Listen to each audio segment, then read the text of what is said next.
Hello student.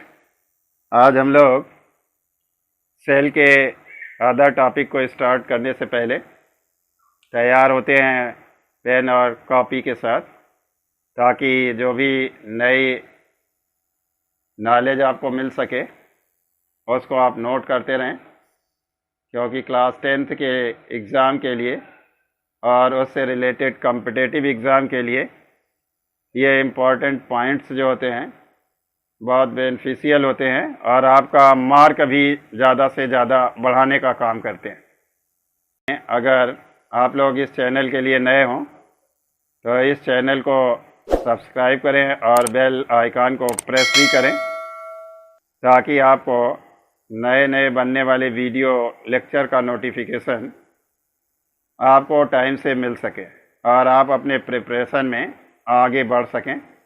तो चलिए हम लोग सेल के एक अनदर टॉपिक को स्टार्ट करते हैं, जो है वैक्यूल।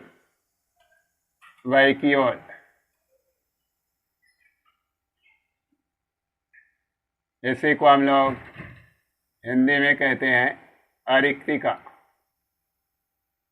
वैक्यूल को रिक्तिका कहा जाता है।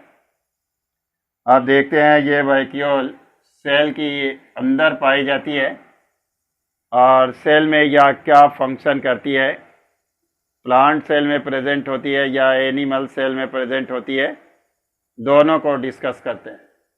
देखते हैं कि वैक्यूल को अगर देखा जाए तो ये सिंगल मेम्ब्रेन की ऑर्गेनेली है, single membrane organelle.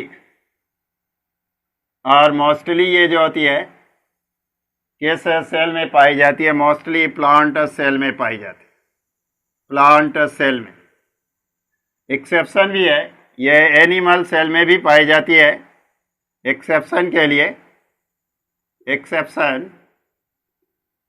Animal cell यानी जंतु सेलों में, कोशिकाओं में भी पाई जाती है, जैसे है आपका अमीबा में ये कंट्रैक्टाइल वैक्यूल का वर्क करती है। लेकिन ये प्लांट सेल के अंदर, जो प्लांट सेल होती है, प्लांट सेल के अंदर ये लार्ज साइज की होती है ऐसी, जिसकी वजह से इसके जो प्लांट सेल का न्यूक्लियस जो होता है वो सेल के सेंटर में ना होकर के पेरिफेरी की तरफ किसी एक तरफ होता है। ये न्यूक्लियस है, पेरिफेरी की तरफ हो गया न्यूक्लियस प्लांट सेल का। और ये क्या हो गई? ये वैक्यूल हो गई। इस वैक्यूल की मेम्ब्रेन को कहा जाता है टोनोप्लास्ट।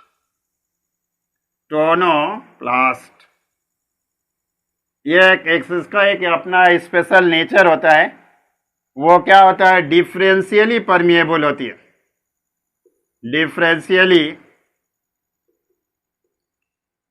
डिफरेंशियली परमिएबल, यानी ये कुछ सब्सटेंस के लिए, कुछ पदार्थों के लिए तो पारगम्य, यानी कुछ पदार्थ इस मेम्ब्रेन के आर पार तो आ जा सकते हैं, लेकिन बाकी पदार्थ इसके आर पार नहीं आ जा सकते। अगर देखा जाए कि इसका काम क्या होता है, इस वैक्यूल का काम क्या होता है, तो इस वैक्यूल का जो वर्क होता है, फंक्शन जो होता है, फंक्शन जनरली होता है कि वेस्ट प्रोडक्ट को कलेक्ट करना, collection of waste product,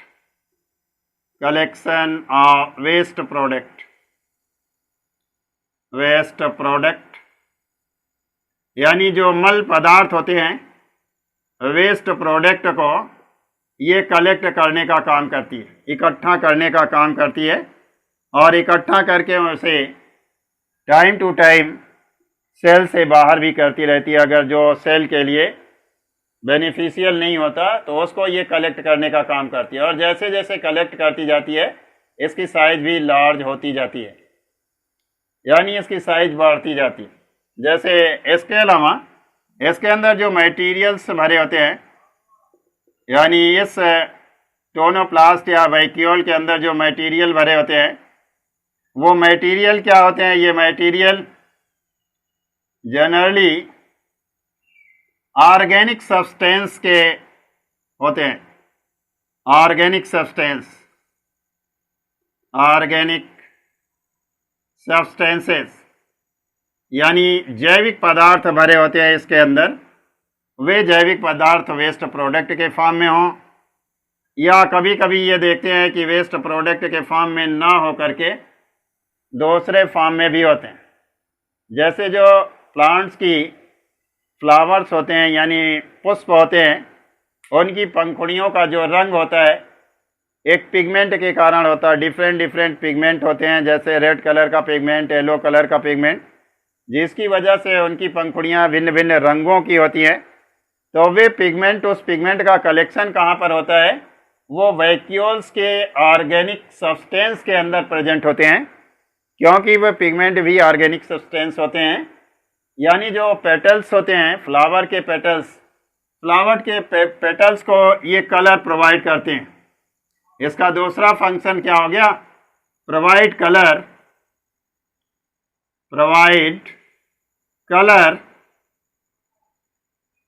to flower petals. Flower की पंखुड़ियों को ये करते क्या हैं? रंग प्रोवाइड करने का काम करते हैं, भिन्न भिन्न कलर प्रोवाइड करते हैं। तो जिसकी वजह से पंखुड़ियाँ जो होती हैं फ्लावर की क्या होती हैं?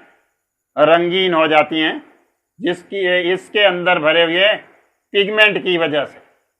अब देखते हैं जो एक्सेप्शंस है, ये प्लांट से एनिमल सेल के अंदर जो वैक्यूल होती है वो बहुत स्मॉल होती है, छोटी छोटी वैक्यूल्स होती है, और वो वैक्यूल सेंटर में प्रेजेंट नहीं होती बल्कि किनारे पर प्रेजेंट होती हैं। वैसे तो मोस्टली वैक्यूल बहुत कम एनिमल सेल में पाई जाती है।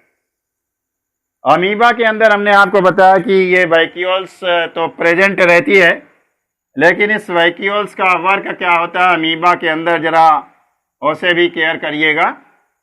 अमीबा के अंदर, अमीबा एक एक्वाटिक एनिमल है। Amoeba is a aquatic animal होता है। अब इसमें होता क्या? एक्वाटिक एनिमल की वजह से वाटर मॉलिक्यूल जो होते हैं, वाटर अमीबा की बॉडी के अंदर जाएंगे, इनसाइड अमीबा, यानी अमीबा के अंदर जाएंगे, अमीबा सेल के अंदर वाटर मॉलिक्यूल पहुंचते रहेंगे।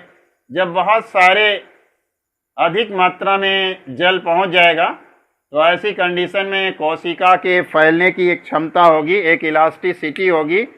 इलास्टिसिटी की एक लिमिट होगी सेल की, उस लिमिट तक तो फैलेगी, लेकिन उसके बाद क्या हो जाएगी? वो ब्रस्ट हो जाएगी। जब ब्रस्ट हो जाएगी तो अमीबा का एग्जिस्टेंस यानी अमीबा का अस्तित्व ही समाप्त हो जाएगा। इसलिए अमीबा को नष्ट होने से बचाने के लिए एक्सेस वाटर जो होता है, excess water coming inside the cell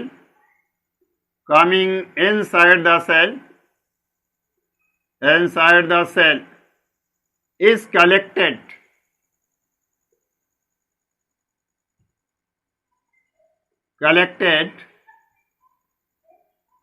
by the vacuole द्वारा जो होता है वो एक्सेस वाटर कलेक्ट कर लिया जाता है।